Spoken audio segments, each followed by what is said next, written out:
Hello mga kamestro, welcome back again to our channel.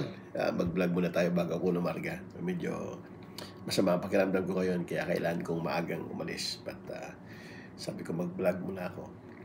And gusto ko lang kwentuhan natin na meron tayong provision sa SPP 203 sa ating Standards of Professional Practice ng mga services na hindi napapansin ng mga ibang architects.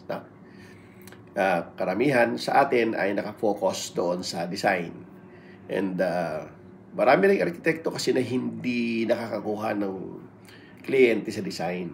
And palagi nagrereklamo na hindi sila makakuha ng project, maraming illegal practitioners, may civil engineers, o ngayon na-resolve na yung civil engineers. Ganun pa rin ang reklamo natin.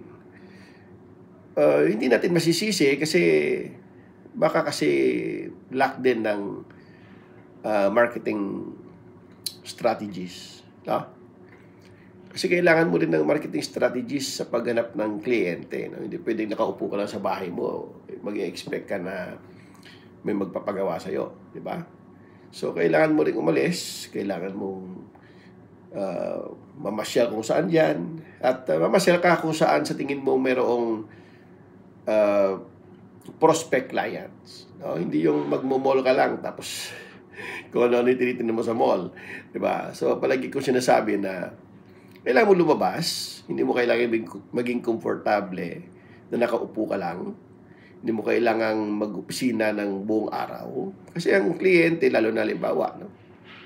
Dito sa akin, opisina ako, nasa 16th floor ako ng isang building dito sa Ortigas. No? Hindi pwedeng mag-expect ako na may papasok na lang dito. Diba? Hindi pwedeng masasabi nating walk-in.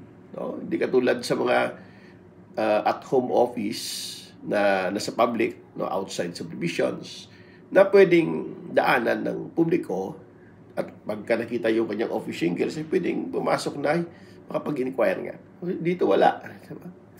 So ako, kailangan ko rin lumabas. Makipag-sosyalan din sa mga prospect clients, no? Para magkaroon ng kliyente. And palagi ko sinasabi na dapat hindi lang tayo nakafocus sa design. Kasi merong mga architects na magaling sa design pero kulang ang kanilang marketing strategy or hindi nakaka-market o dahil hindi sila lumalabas, hindi nagkikipag mingle sa mga prospect clients sa labas, no? So, isa yan. And kung sa tingin mo, nakikita mo rin na halimbawa ay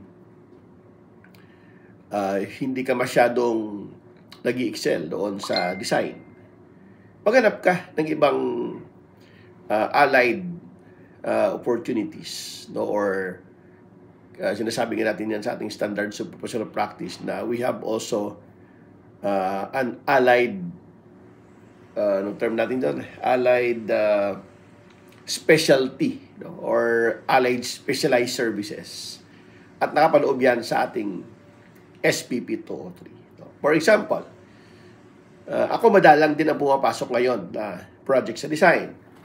So, meron akong ibang diversion doon sa ating SPP 203 sa specialized allied services. No? Example, meron akong construction arbitration kahit paano, di ba? Meron akong construction arbitration. So nagkakaroon ako ng case sa Construction Industry Arbitration Commission or sa SIAC. And dahil medyo nakilala ako sa industry, sa mga more on construction contracts and claims management, so marami akong mga kliyente na ang aking trabaho naman ay resolution ng kanilang mga claims management. So, consultancy. Sinasamahan ko sila sa meeting, makikipag-usap, makikipag-argumento in a good and calm discussion. And mayroon din tayong tinatawag na, halimbawa, forensic architecture. No? Investigation, more on investigations yon sa mga quality issues ng mga natapos ng trabaho. Meron din tayong specialized practice na, halimbawa kung magaling ka sa pag-layout ng site development lang, no? Hindi kasama yung structure. That is one specialized activities na pwedeng pasukin nating mga architects. And ang isa din ay yung halimbawa, contracts review, kung magaling kayo sa contracts. No? And marami pa sa SPP 203. So kung sa tingin ninyo, hindi kayo nag-excel sa design, punta kayo sa SPP 203. Maghanap kayo doon ng mga allied specialized services natin na sa tingin mong mayroon kang skills and gamitin mo yung skills mo doon. And sigurado mag-excel ka. No? Hindi natin pilitin na kailangan design lang, design. Hindi ganun.